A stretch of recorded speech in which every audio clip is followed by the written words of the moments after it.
Assalamualaikum warahmatullahi wabarakatuh. Halo, jumpa lagi dengan Bu Nova. Sebagai kelanjutan dari video sebelumnya, yaitu tentang tanah dan keberlangsungan kehidupan, kali ini Ibu akan membahas tentang proses pembentukan tanah dan komponen penyusun tanah. Tahukah kamu, untuk membentuk tanah setebal beberapa sentimeter saja dibutuhkan proses yang lama, bahkan sampai ribuan tahun. Tanah merupakan campuran dari batuan yang telah lapuk, penguraian bahan organik, mineral, air, dan udara. Tanah terbentuk karena adanya pelapukan fisikawi, kimiawi, dan pelapukan biologis. Faktor fisik yang mempengaruhi pelapukan adalah iklim, adanya sinar matahari, dan curah hujan. Faktor-faktor tersebut mempengaruhi suhu bumi sehingga membantu mempercepat proses pelapukan batuan. Selain itu, pelapukan secara biologis terjadi oleh adanya aktivitas mikroorganisme tanah. Faktor lain yang mempengaruhi pembentukan tanah adalah jenis vegetasi tumbuhan yang tumbuh di atasnya, tipe batuan, topografi atau relief tanah suatu daerah, dan waktu. Ketika tanah digali sampai dalam, biasanya akan tampak lapisan-lapisan tanah yang memiliki gradasi warna yang berbeda. Susunan lapisan tanah tersebut adalah lapisan atas atau horizon A, lapisan tengah atau horizon B, lapisan bawah atau horizon C, dan lapisan batuan induk atau horizon D. Horizon A merupakan lapisan teratas, terdiri atas campuran dari pelapukan batuan dengan berbagai tekstur, organisme hidup, dan zat organik. Pada lapisan ini, tumbuhan memperoleh nutrisi berupa air dan mineral dari dalam tanah. Pada lapisan yang kaya nutrisi ini, juga rentan kehilangan kandungan mineral dan nutrisi karena beberapa kejadian alam seperti hujan dan banjir, terutama bila tidak ada tumbuhan yang hidup di atasnya. Horizon B merupakan lapisan yang memiliki kandungan zat organik lebih sedikit dibandingkan dengan lapisan di atasnya.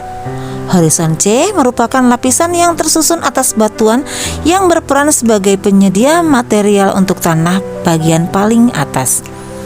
Horizon D merupakan lapisan tanah yang tersusun atas bebatuan yang padat, keras, dan sulit mengalami perubahan. Akibat proses pembentukannya ini, maka tanah tersusun dari beberapa komponen tanah, yaitu batuan, udara, humus, air, mineral, dan komponen organik. Batuan merupakan bahan padat yang terbentuk secara alami yang tersusun atas campuran mineral dan senyawa lain dengan berbagai komposisi. Para ahli geologi mengelompokkan batuan menjadi 3 jenis berdasarkan proses terjadinya, yaitu batuan beku, sedimen, dan metamorf. Batuan dapat berasal dari magma gunung berapi yang mendingin. Batuan-batuan yang ada di bumi mengalami pelapukan sehingga menjadi bahan pembentuk tanah. Komponen udara di dalam tanah terdapat pada rongga udara yang terbentuk di antara butiran-butiran tanah, di antara batuan, maupun di antara akar tanah dengan batuan. Rongga udara ini juga dapat terbentuk oleh aktivitas hewan tanah, misalnya cacing. Humus adalah komponen organik yang dihasilkan dari proses dekomposisi atau penguraian hewan atau tumbuhan yang telah mati, daun yang gugur, ataupun kotoran hewan oleh bakteri dan jamur. Humus adalah tanah yang subur karena memiliki tekstur gembur dan memiliki banyak pori-pori sehingga memungkinkan terjadinya pertukaran udara. Kondisi tersebut menyebabkan akar memperoleh cukup udara. Tanah humus mampu mempertahankan air sehingga tanah selalu lembab. Selain itu, tanah humus juga mengandung mineral-mineral dan nutrisi yang penting bagi pertumbuhan tumbuhan. Air yang ada di dalam tanah akan mempengaruhi kelembapan tanah. Hal ini akan mempengaruhi kehidupan berbagai jenis organisme tanah, terutama tumbuhan. Air diserap oleh tumbuhan setelah air menembus tanah dan mencapai akar. Komponen mineral tanah banyak terkandung pada lapisan kerak bumi di kedalaman 10-15 km dari permukaan tanah. Mineral ini berupa ion positif dan ion negatif. Beberapa ion positif yang ada di dalam tanah adalah kalium, kalsium, magnesium. Sementara ion-ion negatif adalah nitrat, fosfat, dan sulfat. Ion-ion tersebut merupakan nutrisi bagi tumbuhan yang diserap melalui akar. Tanah yang subur tidak hanya ditentukan oleh kandungan mineral di dalamnya, tetapi juga sifat fisika dan kimia tanah. Sifat fisika tanah mencakup tekstur dan struktur tanah. Salah satu sifat kimia tanah yang menjadi indikator kesuburan tanah adalah derajat keasaman atau pH tanah. Tanah yang subur memiliki pH tanah sekitar 7. Pada kisaran pH tersebut, tumbuhan dapat menyerap nutrisi secara optimal. Selain pH, warna tanah juga dapat menentukan tingkat kesuburan tanah. Semakin pudar warna tanah, maka produktivitas tanahnya semakin menurun. Semakin gelap warna tanah, kandungan bahan organiknya semakin tinggi. Biasanya tanah yang berwarna hitam dan gelap mengandung banyak humus. Warna tanah yang gelap akan menyerap panas dan melepaskan panas lebih cepat dibandingkan warna tanah yang terang. Karena lebih cepat menyerap panas, saat siang hari, kandungan air pada tanah yang gelap akan cepat menguap, sehingga tanah menjadi lebih cepat kering. Namun, saat malam hari, tanah yang gelap akan cepat melepaskan panas, sehingga mempercepat kondensasi uap air, sehingga lebih cepat menyerap air kembali. Kondisi warna tanah inilah yang secara tidak langsung dapat dikatakan berpengaruh terhadap tingkat kesuburan tanah. Warna tanah akan mempengaruhi temperatur dan kelembapan tanah, sehingga berpengaruh terhadap pertumbuhan tanaman, aktivitas organisme tanah, dan struktur tanah. Komponen organik tanah misalnya adalah bakteri, jamur, alga, serangga, dan cacing tanah. Organisme tanah tersebut menguraikan bahan-bahan yang berasal dari sisa-sisa makhluk hidup sehingga menghasilkan mineral organik di dalam tanah. Hal inilah yang menjadikan tanah menjadi subur.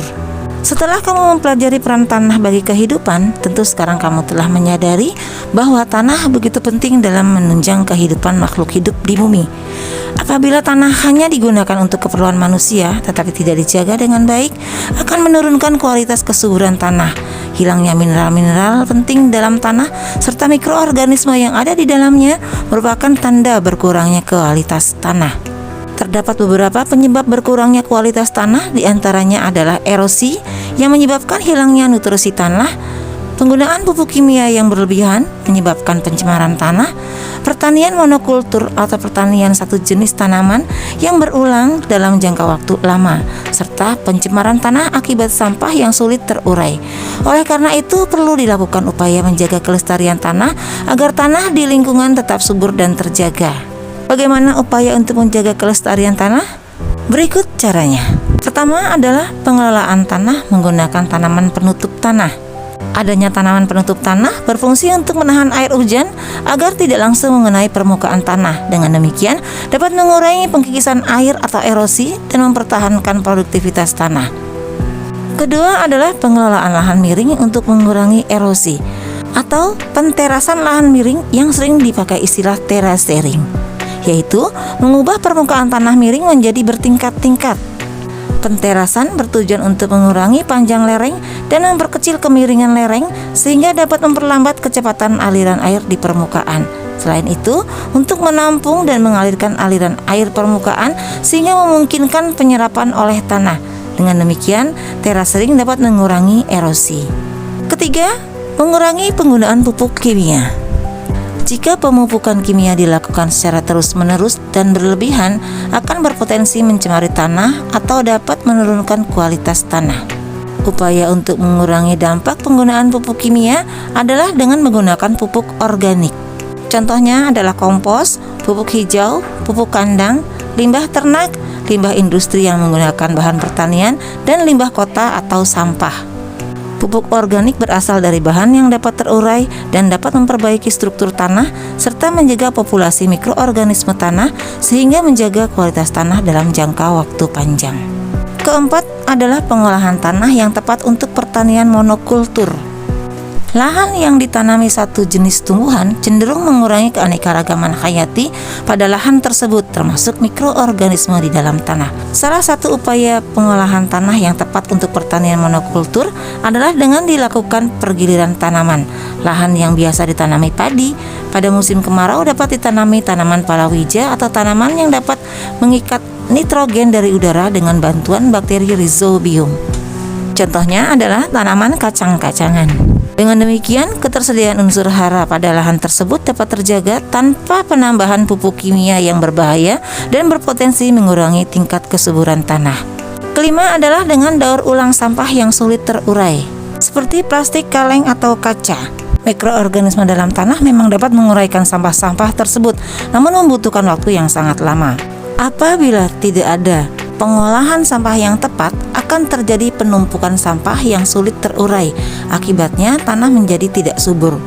Upaya yang dapat kamu lakukan diantaranya dengan memisahkan antara sampah yang mudah terurai dengan sampah yang sulit terurai. Kamu juga dapat mendaur ulang sampah yang sulit terurai menjadi barang-barang yang berguna dan memiliki nilai ekonomi.